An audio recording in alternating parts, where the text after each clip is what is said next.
થોર વાળો લોકી. હા, દૂધી નહીં. તું દૂધી જેવો લાગે છે અત્યારે. તો લોકી છે અંદર, અને લોકીને છોડીને બધા કુશ સાથે ફોટો ખેંચાઈ રહ્યા છે, કારણ કે લોકીને કોઈ ઓળખી ના શક્યું અને એના સાથે બધા એવું એને પોડકાસ્ટમાં કીધેલું. આજે આપણે તમે ટ્રોલ બહુ થયેલા એના કારણે તો જરા ચોખવટ કરી દો. કશો વાંધો નહીં, હું કંઈક ચોખવટ કરી દઉં. ટોમ હિડલસનની એક અલગ પર્સનાલિટી છે. હેટ, ટ્રેન્ચ કોટ, શૂઝ, એ અલગ માણસ લાગતા હતા.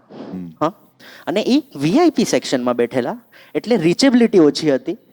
હું નોર્મલમાં બેઠેલો એટલે તમારા જ જેવા લોકો, તમારા જ ભાઈબંધ જે પણ હશે, જે ન્યુયોર્કમાં લંડનમાં હશે, એ મને ઓળખી ગયા અને ખરેખર આવું થયું.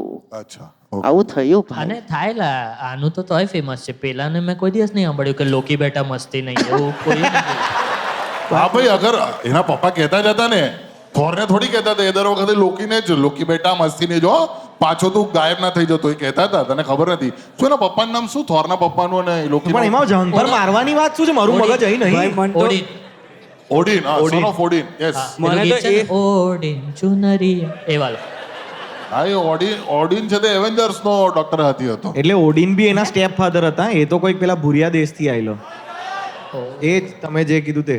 મને તો એ વિચારીને હસવું આવે કે ટોમ હિડલસ્ટન આવું જોઈ ગયો હશે કે આવું કોઈકની જોડે ફોટા ખેંચાવે છે, એની જોડે નથી ખેંચાવતા. પછી એ યુ જેકમેનને જઈને કહે કે યાર આજે આવું થયું મારી જોડે, તો યુ જેકમેન જમતા જમતા કે તું આ જો એમ કરીને તારક મહેતા લગાવે તો કેવી મજા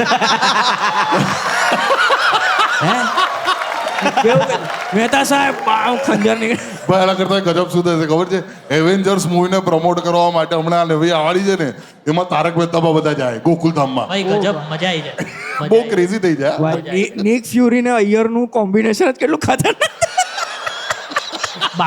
બાપુજી થેનોસ નું હૃદય પરિવર્તન કરી નાખ્યું.